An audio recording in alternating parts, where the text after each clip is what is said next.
Hello, everybody. It is Monday in Pittsburgh, Pennsylvania. My name is Adam Bittner, assistant sports editor for multimedia at the Pittsburgh Post-Gazette, joined by our Steelers insider, Brian Batko, for the Monday episode of the North Shore Drive. May have lied to you guys on Friday. I thought Christopher Carter was going to be back. I spoke in error. He will be back Wednesday for the start of Steelers training camp for report day. So you can look forward to that. But for today, you're stuck with me for one more day. Brian, how are you? Yeah, man, we're basically running this channel these days, at least on the old North Shore Drive. But yeah, it's getting closer. Officially training camp week, and Chris, Ray, I'm sure they'll be back with a vengeance when they return to the airwaves. Lots of takes to share with them. Takes have just been simmering in the summer heat, so yeah, nice and cooked and well done and ready to serve to everybody when they get back on Wednesday. Brian, we do have some stuff to talk about today, though. The Steelers released their new throwback uniforms. We're going to react to that and their choices with uniforms over the last handful of years and how this fits into that tapestry. We're going to talk a little bit about camp phenom picks, guys we expect to or think could have a chance to make some waves that maybe we're not expecting going into Saint Vincent College here on Wednesday. We're also going to talk about TJ Watt's contract. Obviously, that was signed last week, the extension, but we haven't had a chance to break it down, Brian and I. So we're going to give you our thoughts on that. Before we get started, just want to thank our sponsor, Edgar Snyder and Associates. Brian, let's talk uniform. It is the modern take on their 1933 uniform, going back to the very early days of the franchise. It's not quite the bumblebee. It's more of a vertical style than the bumblebee we remember for 2016 was when that debuted. So it's not the bumblebee. Earlier than that. I think it was even earlier than that with the bumblebees. It might have been 2012. Look that up on the fly. I just remember the 2016 game, but they might have been around still in 2016. Yeah, I think they wore them for a good 5 years, much to the chagrin of a lot of the fan base. And then I think there were some people with bumblebee jersey Stockholm syndrome who almost came to endear them by the end. But yeah, I mean, had some different combinations in recent years. Like I remember, and this one, for some reason, I most specifically remember being able to wear it on Madden. It was always one of the options was the yellow helmet, the black jersey, the white pants. You know, the one I'm talking about. I think that actually before maybe the bumblebees. But yeah, I think that was a cool one. And then obviously more recently, they've thrown it back just with the whole block number situation. And I think that's really well received by fans. Those are all in your retro tier. Then they've had like the color rush that they introduced along with the rest of the league. And I think people like those. These latest ones, I would say, at least from the early returns on social media, not as much positive feedback from Steeler Nation and fans in other cities. Yeah, they kind of got the vertical stripe thing going on. They've got Pittsburgh's coat of arms. There's the yellow helmet, which I thought was a choice to go back to that. To me, Brian, it kind of looks like a soccer jersey, to be honest with you. Just the style. And yes, you have the numbers there, which probably denote it as a football uniform. But other than that, the styling looks like something you might expect to see across the Ohio River at Highmark Stadium rather than where the Steelers are wearing it. So looks like a kit. Looks yes, more like a kit. Than a jersey. It's a perfect word. That's a fair point, I think, Adam. I've seen also, people showing photos of, I think it looks like a baby carrier with the diagonal straps there. We just sold one of those at a yard sale at our house over the weekend, so that was fresh in my mind. I guess I can see that. I never really have strong opinions on jerseys. I think it's one of those things where it's kind of like when a team changes their nickname, people get all excited for it, and there's always a ton of anticipation for it. A new nickname, a new logo, a new jersey, a new mascot, and then inevitably the haters come out and people always just rip it for the most part. So I think that's one of those areas where change is tough and it's difficult to please everybody. What's one thing we also have come to learn about the internet age too, whether it's, product reviews, hotel feedback, YouTube comments on Steelers podcasts, the negatives, the people who feel really negatively about something tend to be the most vocal about it. So I think there's some of that too. I think these are cool. The one issue I do have with it, and this is normally where I try to like weigh in with any sort of I don't think analysis is the right word or insight, but just an opine on jersey changes is like sometimes I think there's specific aspects of it that could be improved or could be better. There's no accounting for personal taste. That's why these are always fun topics. Everybody's got different views on it. It's all subjective. I think black pants would have looked cool with this. I think what's a little jarring for some people is, yeah, you've got like this really bright gold on the top and then like the dull gold or beige pants, which also are reminiscent of those Bumblebee jerseys without the kind of goofy socks that they wore with those uniforms. Yeah, and I'd like to see it with the black helmet, to be honest with you. But listen, whenever you're doing a throwback uniform, they like to do something different, pretty much in all facets. So I guess it makes sense that you go with the different helmet as well. Brian, you mentioned the throwback uniforms they've been wearing with the block numbers.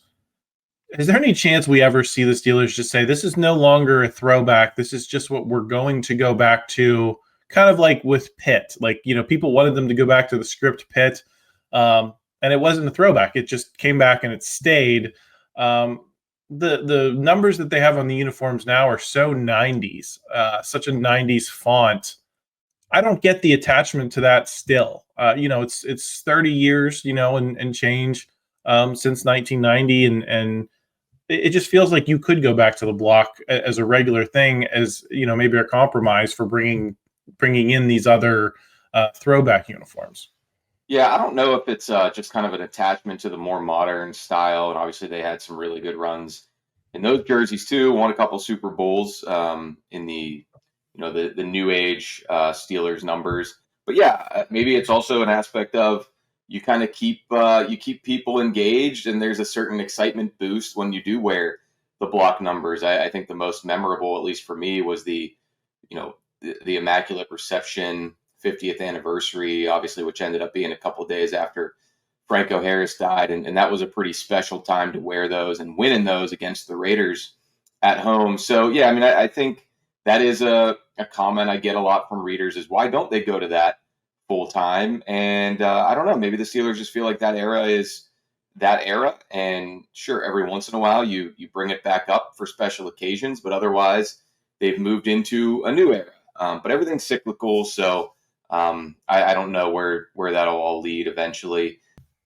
And then the other part of this news, Adam, in case people weren't tuned into the announcement this morning and maybe their first exposure to even diving into this much is listening to us, if our podcast or show notification popped up on your screen, they are going to wear it Week 8 Sunday Night Football against the Green Bay Packers at home. So it's going to be unveiled on that night, which a lot going on for that game. Now you're going to have these jerseys. You're going to have Aaron Rodgers facing his original team for the first time, assuming he hasn't lost the starting quarterback job for the Steelers for any reason by then. They'll have bigger issues and bigger questions than what they're wearing if that's the case. But yeah, I mean, I saw a couple of people sort of wondering on social media, like, if the Steelers are wearing this, this bright yellow, what are the Packers going to wear in this game? Is it going to clash against those, white jerseys and in those pants and of course their helmets? So maybe Green Bay will come up with something interesting for that one. Art Rooney II said in the team statement about the jerseys that he thinks it adds to it even more that the Steelers will wear them against another storied franchise that has some of the richest tradition in the league. I'm on board with a double throwback night that evening. Brian, just one more question on the uniforms. Is this the most Steelers thing to throw back to jerseys that almost nobody remembers? Because I think that was true of the Bumblebees as well. But they've had the same iconic look for so long. It's tough to do throwbacks that anyone remembers. Yeah, probably. But I think for the people who really get deep into the weeds and obsess over this type of stuff, there was a lot of speculation that, hey, the Steelers hadn't really done this original jersey from the inaugural season yet. Will they bust that out? Will they tweak it in some way? And they did. The only part of this design, I guess, philosophy where they lose me a little bit is, like, I think the The helmet, which you don't like, I like the helmet, but I think it's like that one's incorporated from a team in like the 50s or the 60s. So it's a little bit all over the place. But again, I mean, these things are always, there's no new ideas under the sun. You try to come up with something new and modern for your alternate jersey, then inevitably people are like, oh, this looks like a minor league team. Send these back to the UFL. Hey, the XFL called. They want their jerseys back. Like, then you try to go too old school, and people are like, leave them in 1933. Yeah, they're old for a reason. So, hey, however mileage you get out of these new jerseys, there are obviously different advertising and marketing reasons for the NFL and all the leagues doing these kind of things. People are going to buy the TJ Watt, Pat Fryermuth, Cam Heyward 1933 throwback, and that's all well and good. Whatever butters your toast for you is cool. It'll be something a little bit different that night against the Packers, and who knows, maybe if they beat Jordan Love in a high scoring affair and improve to 6-1, then it'll be all this is, or if they end a losing skid, then people will be saying these jerseys are good luck. We need to wear them again in 2025.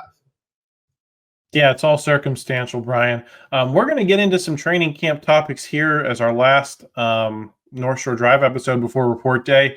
Talk about some potential camp phenoms, any bold predictions. Will it be our last one before report day? We'll probably put one up Wednesday morning, right? Yeah, but that is report day. Yeah, but that'll be like before they report. True. Yeah, so I guess it depends how you slice it, how you view it. But we'll be talking about that training camp stuff, making some more predictions for that. Before we do, want to thank another sponsor. It's Edgar Snyder Associates. Law firms come and go, but what law firm has been here in Western PA fighting for injury victims for more than 40 years? It's Edgar Snyder Associates. What firm has a staff of over 130 people who live and work here? It's Edgar Snyder Associates. Law firms come and go, but Edgar Snyder Associates is a name you can always trust. So remember, there's never a fee unless they get money for you. If you've been hurt in an accident, call them at 1-800-94-EDGAR or visit edgarsnyder.com. They're available 24/7.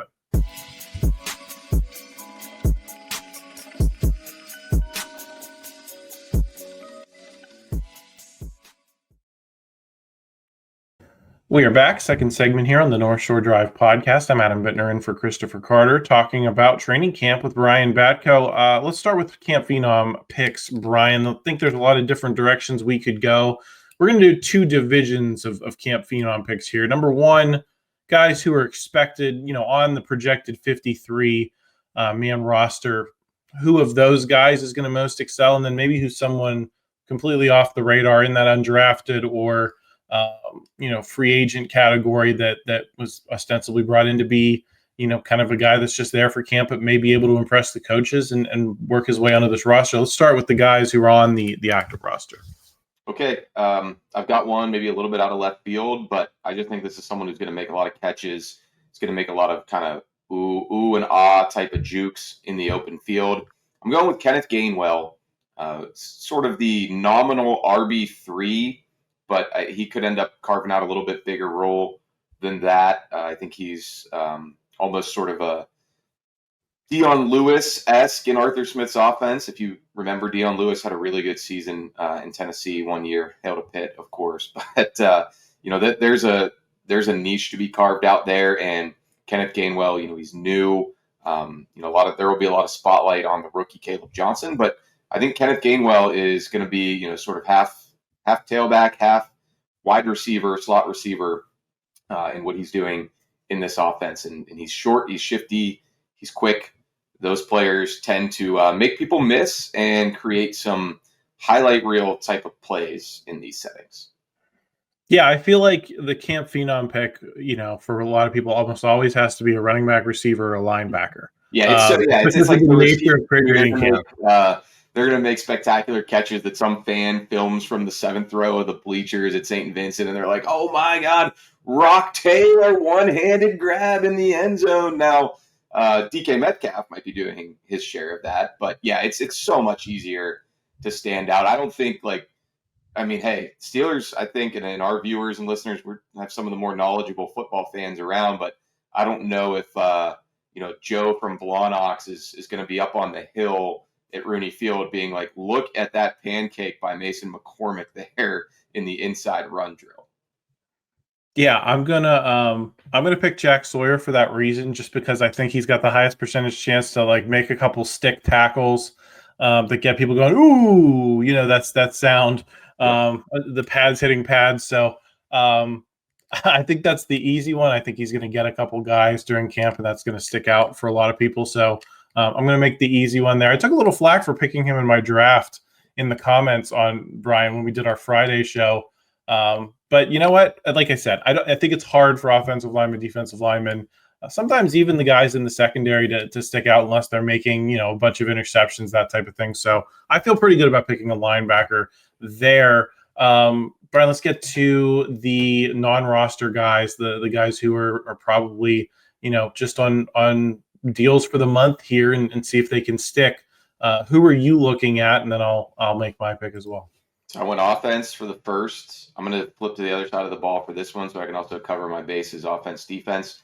I don't want to say this guy's only here for the month, because I think if he does play well in camp, he could stick around, whether that's at the end of the 53 or on the practice squad, because he was one of their more anticipated undrafted free agents. I'm going to go with Sebastian Castro, the safety out of Iowa. You mentioned that, DBs sometimes, like if they're picking off a lot of passes, Beanie Bishop had some interceptions last year in camp, and I think that really further cemented himself on the radar for people. I could see that playing out for Sebastian Castro too.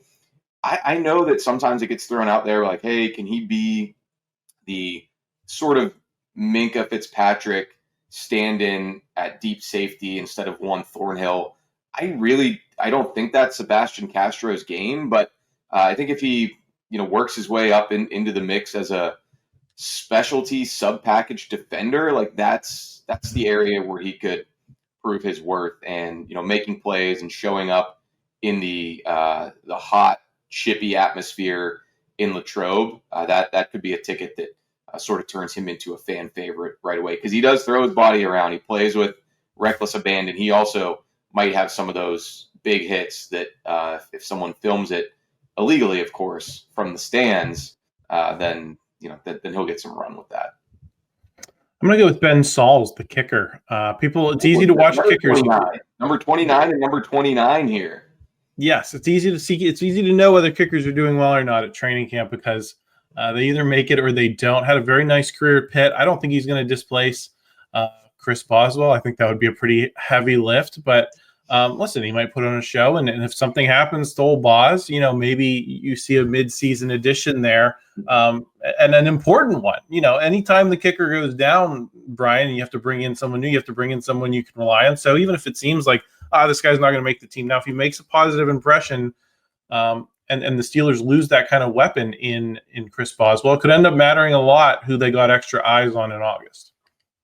Yeah, Ben Sauls is someone who, it's always interesting when you're that backup kicker to Chris Boswell. You're basically trying to kick your way out of Pittsburgh at that point. You want to be good enough in camp in the preseason that scouts from other teams, you open their eyes, and if their guys are struggling in camp, then they go and get you for week one. I still think back to, it wasn't a kicker, but it was a specialist, the punter battle a couple years ago between Presley Harvin, the third, and Braden Mann. And both those guys were good enough in the summer.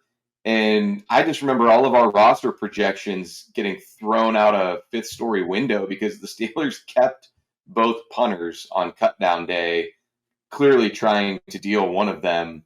And while that didn't ultimately happen, Braden Mann ended up sticking in the league with the Eagles, and he was one of four, I believe, former Steelers to get a ring at the ring ceremony the other day. Kenneth Gainwell was there, Darius Slay, and that former quarterback wearing wore number 8 here, but now he's got the Go Birds ring in Philly. So, point being, the specialists, even if they don't end up, like you said, then he's not going to displace Chris Boswell. But if he kicks well, he'll get a chance to latch on somewhere else, and that would be a lucrative Matthew Wright type of move for Ben Sauls.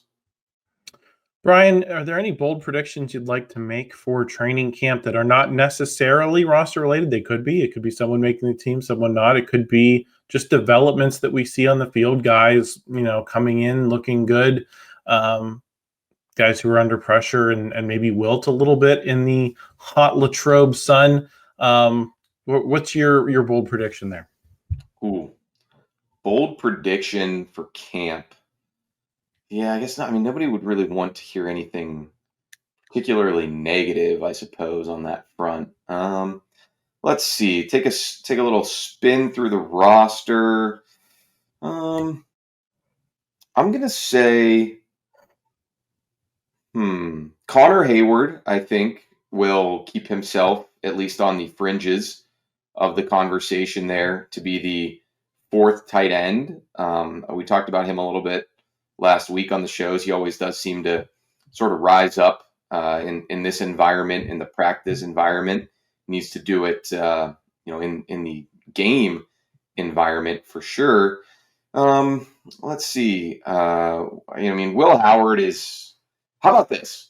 Will Howard plays and practices well enough that the gap closes between him and Mason Rudolph. I guess a really bold prediction would be he's the number 2 guy on game days come September, and Mason is inactive again and holding the Microsoft Surface tablet. I'm not going to go that far, but I'm going to say Will Howard comes out of camp looking like a guy who people aren't poo-pooing his chances as a 6th rounder, but they're more so like, see, we told you he should have gone higher. He was a good pick. I'll say Will Howard has a really nice July and August out there in Latrobe. How about that? That works, Brian. I'm going to make a couple. Number one, I'm going to say Aaron Rodgers is not going to injure himself on a sled. Going to go out on a real limb there. I don't know what they were thinking last year in that regard, but it makes sense. I'm also going to boldly predict that we're not going to be having a wide receiver conversation going into the regular season. I think you're going to get enough out of Calvin Austin. I was almost going to say my bold prediction would be Omar Khan wasn't going to sign someone mid-camp, because I feel like he's done that pretty much every year now, right? I'd have to go back and look at all the specifics, but Marcus Golden last year, who then was like Abe Simpson putting his hat on the coat rack, going through and retiring again, but Quan Alexander a previous year. So if they think the roster's fortified enough, specifically at receiver, maybe that's a prediction that holds true as well.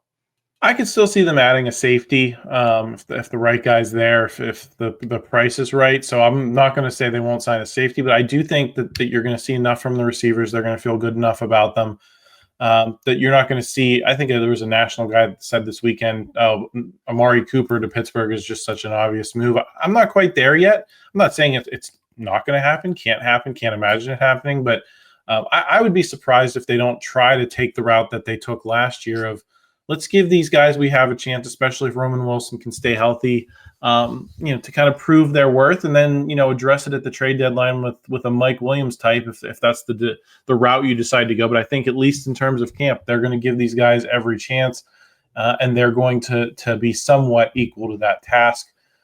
Speaking of Mike Williams, pour a little out for him. The Steelers' big trade deadline acquisition last year. Did you see that? He's retiring. Pulling a Derek Lee. Just coming to Pittsburgh for half a season and then hanging it up.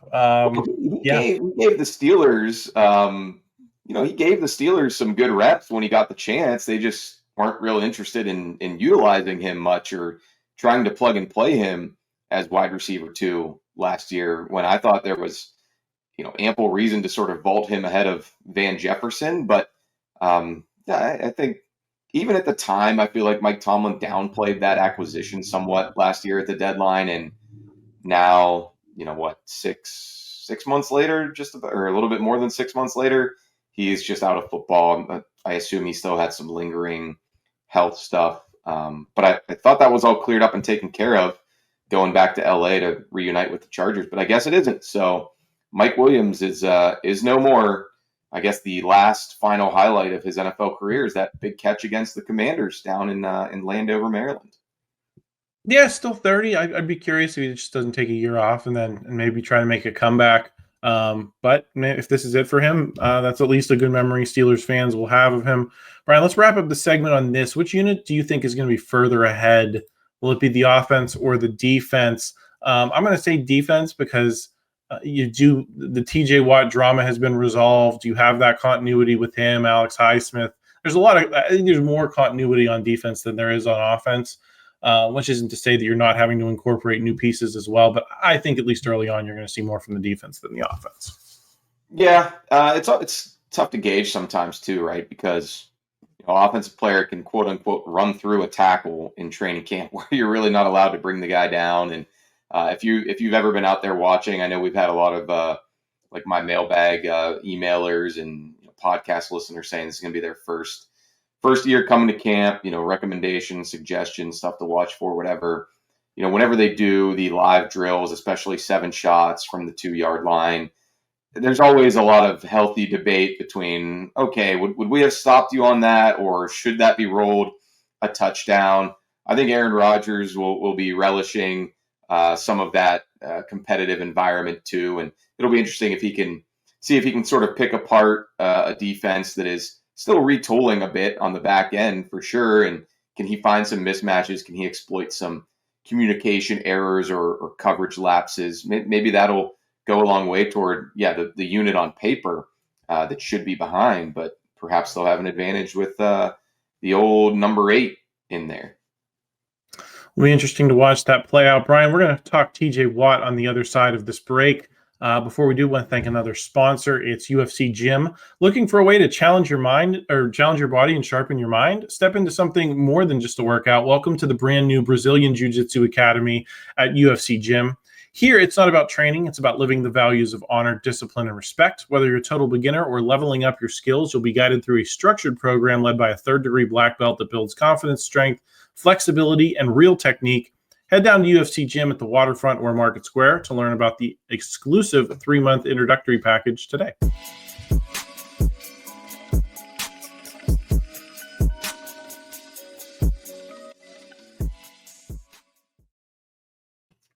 We are back, the 3rd segment of the North Shore Drive podcast. I'm Adam Bittner in for Christopher Carter. He's Brian Batko. We're talking about TJ Watt's contract extension. Got some reaction from, I believe, Paul Zeiss, Ray Fittipaldo on the live stream on Thursday. But you and I haven't gotten a chance to touch on it, Brian, so I'm curious what your thoughts were on the terms of the deal, the length of the deal, how things settled out after a minorly, I think, dramatic holdout from OTAs and some reports of being miffed, leaked to the press, that type of thing. Some posturing was done, yes, for sure. And you're right. Ray did poke his head up from vacation for that, so I shouldn't give him too much grief for leaving us in the lurch again on another Monday. So thanks to him for filling in there with PZ. Yeah, I mean, let's just be honest. I mean, we're not really going to be able to evaluate this deal and even TJ's legacy at large until we see if the team's success that has eluded him and the Steelers since he was drafted here ever does arrive. But I think this deal makes more sense than not to me. Sometimes I just feel like we overanalyze a little bit too much when the team and the powers that be, yes, they try to get the best team-friendly deal that they can, but ultimately it comes down to, can we replace TJ Watt? No, we can't. Is everything we've built predicated on TJ being a beast off of the edge? Yes, it is. Does the salary cap continue to go up every year? Yes, it does. He's that guy for us and for this league. We're going to pay him. And if we were to trade him or let him walk or whatever, well, those are two separate things. Let me split them for a second. If we're going to let him walk or, play out the last year of his deal, he's not going to be a happy camper. And that's just going to be kind of an unneeded distraction. If we trade him, we're going to be trying to get the next TJ Watt in some form or fashion. And if it's not an edge rusher, we're going to be trying to get a game-changing, highest accolades in the NFL type of player. And that's easier said than done. Look at the Steelers' track record of first-round picks. I think people talk out of both sides of their mouth a little bit with that. It's like, oh, you need to stockpile picks and retool, reshape your team on the fly.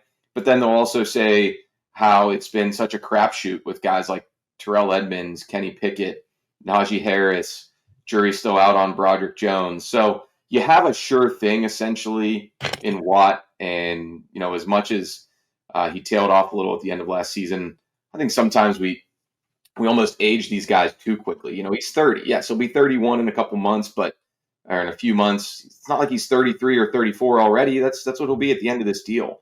And we'll see if he's still going strong. So I think the Steelers probably got him and his side to compromise a little bit on the length of it, maybe with some of that, like, hey, here are comps, edge rushers, what they're doing into their 30s.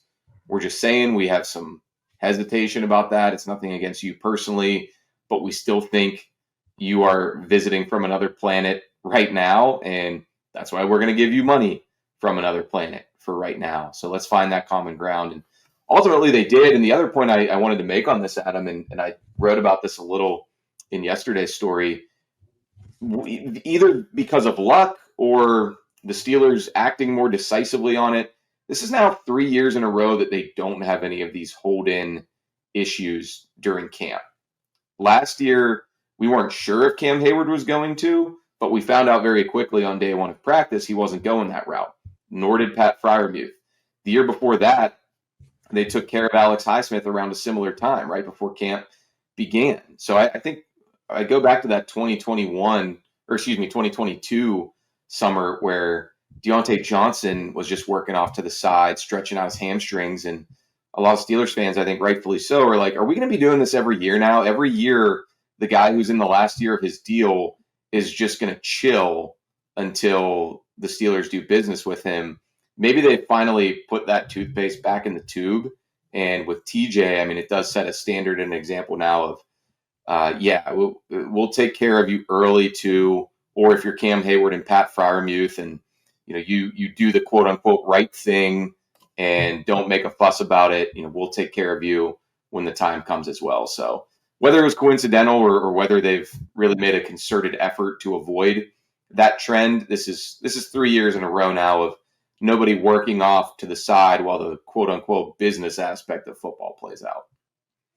Yeah. I think they left. I had been one of the people saying I think that they should probably trade him, send him away at the peak value, see what you can get in the draft, because yes, it's going to be difficult to find the next TJ Watt, but I think it's going to be harder to expect a lot from him. But then I read a tweet from Christopher Carter from Vacation where he pointed out that the 11.5 sacks that TJ Watt had last season would have been the career highs for almost everyone in Steelers history that came before him, and short-lived career highs at that. So I guess I want to frame the question this way, Brian. If he is only the player that we saw last season for the duration of this deal, let's remove the team success, because I think that's something you mentioned that's always going to be part of his legacy. But I think just in terms of this extension, can it be successful if he's only the player we saw last season, if he never gets back to those heights of, 22.5 sacks, flirting with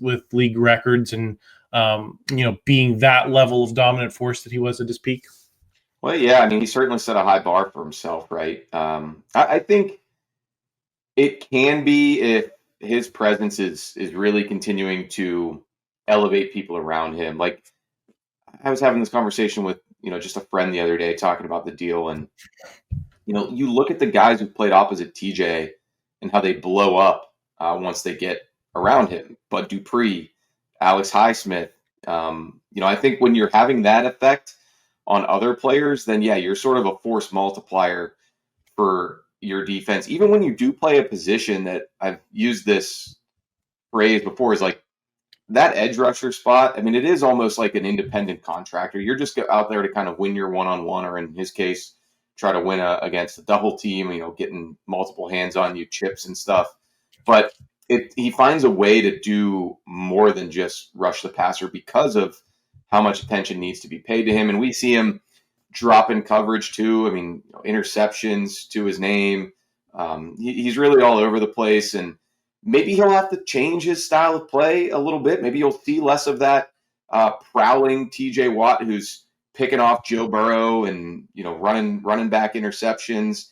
But maybe he bulks up a little bit more, and maybe he's a little bit more stout even than he used to be. And that's how he compensates for not having as quick twitch as he once did, as he gets into the meteor years of this deal. So I just think, they're betting on TJ Watt to continue to be that guy who has exceeded all expectations and set that really high standard for himself. So, we'll find out, what they ultimately get out of him. But, less could be more even too if Nick Herbig and Jack Sawyer are ready to take on some more snaps. And as long as TJ's out there forcing fumbles in the last 2 minutes of games or, getting a sack that ends it against the Bengals or the Browns or the Ravens, then I think it'll be money well spent. Get you out of here on this quickly, Brian. Will TJ Watt still be the Steelers' best defensive player at the end of this deal, or will we see a guy like Joey Porter Jr., Derek Harmon step up and maybe seize that mantle? I'll take the surer thing, bird in the hand is worth two in the bush. So I'll say yes on TJ still being their best player. And they are an older defense. So, I think they still need to replenish the pipeline a little bit. But, I guess if they draft a guy in the next couple of years, maybe he'll hit quickly the way that TJ did. And we could be having a different conversation. But Cam Heyward is still going strong, well into his mid to late 30s. I could look back at some of the previous Steelers edge rushers and kind of see, Joey Porter was someone they moved on from a little bit earlier. I think he was like 30 or 31 when they let his deal expire. James Harrison, that got really thorny at the end, but I think he's like 35 or so. Now, granted, he got a later start than a lot of them because of toiling away on special teams and being undrafted and all that. But I'll go with TJ. I think he's someone who he's got such a maniacal work ethic. We all saw the photo of him, I think, from right before the deal was signed, and his arms look like he's been just lifting his bags of money that he has now. He's an impressive physical specimen, and it's not like the guy's body is breaking down. He's missed more time than you'd like. Just because TJ Watt missing any games is not something you like, but he's playing full seasons. He's been snake bitten a little bit around playoff time lately, and that's like such a catch-22 for players. It's if I play through injury and I try to just gut it out and I'm ineffective, I'm going to get dinged for that.